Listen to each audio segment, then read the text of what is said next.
স্বাগত ডিবিসির দেশের সংবাদে। আপনাদের সাথে আছি সুরভি আলম তরণী।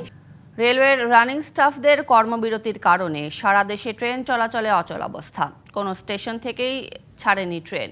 এতে চরম ভোগান্তিতে যাত্রীরা। টিকিট বিক্রি করে পূর্ব ঘোষণা ছাড়াই ট্রেন বন্ধ রাখায় রাজশাহী রেলওয়ে স্টেশনে ভাঙচুর চালান বিক্ষুব্ধ যাত্রীরা। তবে অনেক স্টেশনে টিকিটধারী যাত্রীর জন্য বাসের ব্যবস্থা করেছে রেল কর্তৃপক্ষ। বেতন ভাতাসহ বিভিন্ন দাবিতে মধ্যরাত থেকে কর্মবিরতিতে রেলের রানিং স্টাফরা। মঙ্গলবার সকাল থেকে দেশের কোনো স্টেশন থেকে ছাড়েনি ট্রেন। রাজশাহী রেল স্টেশনে এসে ট্রেন বন্ধ শুনে ক্ষুব্ধ হয়ে ওঠেন যাত্রীরা। চালানো হয় ভাঙচুর। রেলের দুজন কর্মীকে মারধরেরও অভিযোগ উঠেছে। পরে পুলিশ ও সেনা সদস্যরা গিয়ে স্বাভাবিক করে পরিস্থিতি। এখন ট্রেনের আশায় বসে আছে যে কোন সময় ছুটবে এই আশাতে বসে আছে। দূরপাল্লার গাড়িগুলো আমাদের ছেড়ে যাওয়ার কথা ছিল, সেই গাড়িগুলো আমরা ছাড়তে পারি নাই। সেতে যাত্রীদের অসন্তোষ দেখা দিয়েছিল। কর্মবিরতি প্রত্যাহার করলে গাড়িগুলো সঠিক নিয়মে চলাচল করবে।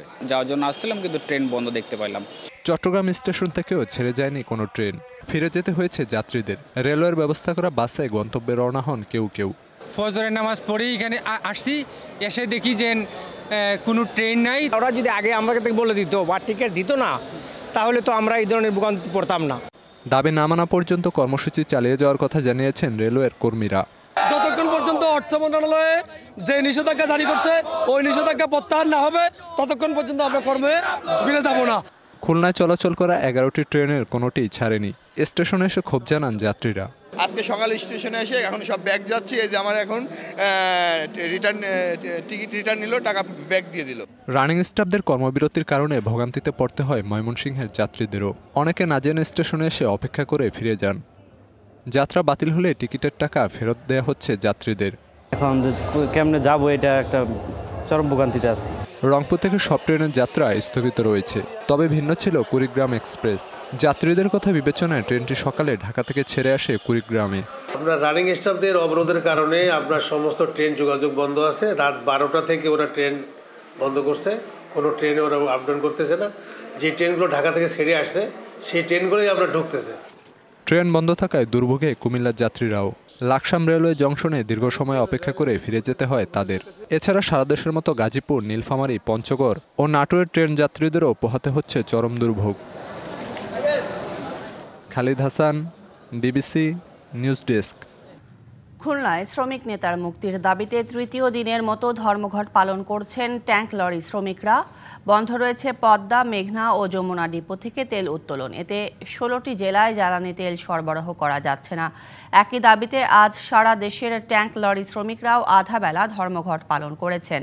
রবিবার দুপুরে খুলনা বিভাগীয় ট্যাঙ্ক লরি শ্রমিক ইউনিয়নের সাধারণ সম্পাদক আলী আজিমকে একটি মামলায় গ্রেপ্তার করে ডিবি পুলিশ। এরপরই ধর্মঘট শুরু করে খুলনার ট্যাঙ্ক লরি শ্রমিকরা। আজিমের বিরুদ্ধে দায়ের করা মামলা দ্রুত প্রত্যাহারের দাবি জানান তারা। প্রয়োজনে লাগাতার কর্মসূচির হুঁশিয়ারিও দেন।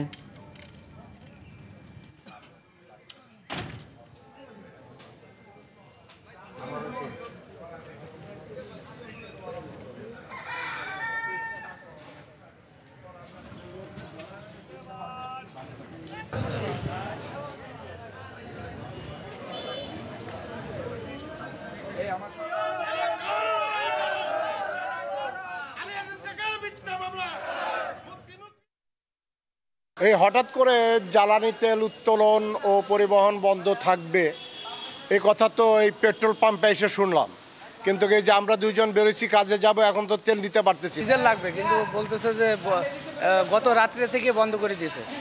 এটা নিয়ে তো অনেক সমস্যা পড়ে যাচ্ছে। এই মিথ্যা হয়রানিমূলক মামলা প্রত্যাহার না হওয়া পর্যন্ত মালিকরাও ইতিমধ্যে ঘোষণা দিয়েছেন তারা তাদের জ্বালানি তেল উত্তোলন করবেন না এবং শ্রমিকরাও কর্মবিরতি পালন করবে। কিশোরগঞ্জের ভৈরবে মেঘনা নদীর পাড়ে আবারও নদী ভাঙন শুরু হয়েছে। এতে হুমকির মুখে পড়েছে অটো, রাইস মিল, ডকইয়ার্ড ও ভৈরব বাজার।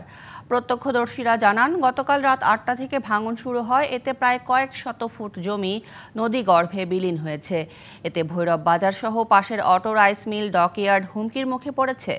ভাঙন রোধে দ্রুত ব্যবস্থা না নিলে কোটি টাকার ক্ষতির আশঙ্কা করা হচ্ছে। এদিকে রাতেই ঘটনাস্থল পরিদর্শন করে দ্রুত প্রয়োজনীয় পদক্ষেপ নেওয়ার কথা জানান উপজেলা নির্বাহী অফিসার শবনম শারমিন।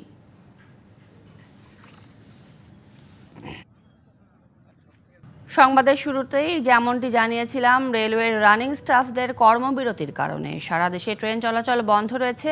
এ বিষয়ে আরও বিস্তারিত জানাতে সিলেট থেকে যুক্ত হচ্ছেন সহকর্মী প্রত্যুষ তালুকদার। প্রত্যুষ, যাত্রীদের ভোগান্তির ব্যাপারে জানাবেন। আর আমাদের কাছে তথ্য আছে যে বিকল্প অবস্থায় যে বাসের ব্যবস্থা করা হয়েছে তার ভাড়াও নাকি নেওয়া হচ্ছে দ্বিগুণেরও বেশি। এ ব্যাপারে আপনার কাছে কি তথ্য আছে? স্টেশনের টিকিট কাউন্টারের সামনে আমার পেছনে কিছুক্ষণ আগেও কিছু লোকজন ছিলেন, কিছু যাত্রী ছিলেন, তারা কিন্তু টিকিট রিফান্ড নিচ্ছেন। তো যে বিষয়টি আমি একটু জানাতে চাই, এখনো দু এক তারা টিকিটের টাকাগুলো রিফান্ড নিচ্ছে, তারা ফেরত নিচ্ছেন। তো এর আগে যে স্টেশন কর্তৃপক্ষ আমাদেরকে যে বিষয়টি জানিয়েছিল যে দুটি পথ তারা বেছে নিয়েছে। প্রথমত যাত্রী যাদের যাত্রা ক্যান্সেল হয়েছে তাদের টিকিটগুলো ফেরত দেওয়া হবে। অফলাইনে এবং অনলাইনে দুটো পদ্ধতি আছে। তো আমরা সিলেটে সকাল থেকে যেসব যাত্রী দেখেছি বেশিরভাগই কিন্তু আসলে এসে ফেরত গিয়েছেন। এসে ফেরত গিয়েছেন, অর্থাৎ টিকিটের টাকা নিয়ে তারা কিন্তু চলে গেছেন। অনেকে আমরা সকাল থেকে দেখেছি এমনিতেই চলে গেছেন। এবং যে বিষয়টি আমরা দেখেছি যে বিআরটিসি বাসে এখান থেকে আসলে শেষ পর্যন্ত যাত্রী নেয়ার বিষয়টি প্রয়োজন পড়েনি, বেশিরভাগ যাত্রী এখান থেকে চলে গেছেন। তো একটি বিষয় জানিয়ে রাখতে চাই যে এখানে সিলেটে থেকে 6টি ট্রেন কিন্তু ঢাকা এবং চট্টগ্রাম রুটে যাতায়াত করে। এর মধ্যে ঢাকা রুটে 4টি এবং চট্টগ্রাম রুটে 2টি। তো এখন পর্যন্ত আরো 3টি ট্রেনের সময় বাকি রয়েছে। তবে যে পরিস্থিতি, এই পরিস্থিতিতে আসলে নতুন কিছু মিলিয়ে যাত্রীদের মূল ভোগান্তিটাই ছিল সেটি, যেহেতু পর্যটক এলাকা আমরা দেখেছি সিলেট থেকে ফিরে যাওয়ার জন্য অনেকে টিকিট করেছিলেন, তারাও ভোগান্তিতে পড়েছেন। তো এই মুহূর্তে আমরা যে কাউন্টারে দেখছি এখানে কিন্তু যাত্রীরা এসেছেন তাদের টিকিটের টাকা ফেরত নেওয়ার জন্য। আপনি কোন জায়গায় টিকিট করেছিলেন? ঢাকা টিকিট। আপনি কি নতুন করে টিকিট করবেন না টিকিট করেছিলেন আগে? আচ্ছা, এখানে যে কয়জন যাত্রী আছেন তারা কিছুক্ষণ আগে আমরা দেখেছি যে যাত্রীরা ছিলেন তারা কিন্তু আসলে টিকিটের টাকা ফেরত নিয়ে এখান থেকে গেছেন। এখন নতুন যাত্রী আছেন আগামী দিনের টিকিটগুলো নেওয়ার জন্য। সবকিছু মিলিয়ে আমরা দেখেছি দিনভর সিলেট রেলওয়ে স্টেশনে কিন্তু সাধারণ মানুষের যারা যাচ্ছে তাদের একটা ভোগান্তির চিত্র ছিল। এবং আসলে যারা টাকা ফেরত নেওয়া তারা নিয়ে গেছেন, আর যারা আসলে খুব জরুরি ছিল তারা কিন্তু বিকল্প পথে অর্থাৎ বাসে বা অন্য কোনো ব্যক্তিগত যানবাহন ভাড়া করে তারা কিন্তু চলে গেছেন। এই ছিল সিলেটের পরিস্থিতি। জি, প্রত্যুষ তালুকদার, ধন্যবাদ আপনাকে সিলেট থেকে যুক্ত হবার জন্য। স্বাধীন সাংবাদিকতার জন্য আর্থিক নিরাপত্তা নিশ্চিত করা না হলে সাংবাদিকদের মর্যাদাও নিশ্চিত হবে না। দুপুরে ময়মনসিংহ জেলা শিল্পকলা একাডেমি মিলনায়তনে বিভাগের প্রিন্ট ও ইলেকট্রনিক মিডিয়ার সাংবাদিকদের সঙ্গে মত বিনিময়কালে এসব কথা বলেন কমিশনের প্রধান কামাল আহমেদ।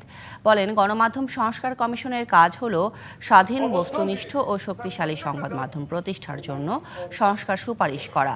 সভায় ময়মনসিংহ বিভাগের 4 জেলার কর্মরত প্রিন্ট ও ইলেকট্রনিক মিডিয়ার সাংবাদিকরা অংশ নিয়ে তাদের মতামত তুলে ধরেন।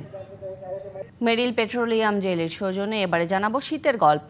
মাঘের শীতের প্রভাব পড়েছে উত্তরাঞ্চলের জনজীবন ও প্রকৃতিতে। আজ দিনাজপুরে সর্বনিম্ন তাপমাত্রা রেকর্ড করা হয়েছে 10.2 ডিগ্রি সেলসিয়াস। গত কয়েকদিনের চেয়ে এ জেলায় তাপমাত্রা সামান্য বাড়লেও মৃদু শৈত্যপ্রবাহের কারণে শীতের তীব্রতা অনুভূত হচ্ছে বেশি। শীত উপেক্ষা করেই কাজে যাচ্ছেন শ্রমজীবীরা।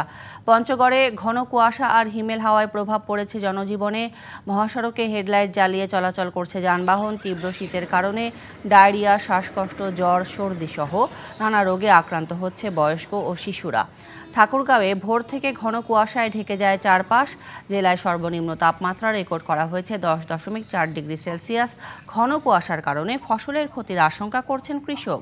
সড়কে ব্যাহত হচ্ছে যান চলাচল। শীতবস্ত্রের অভাবে দুর্ভোগ বেড়েছে নিম্ন আয়ের মানুষের।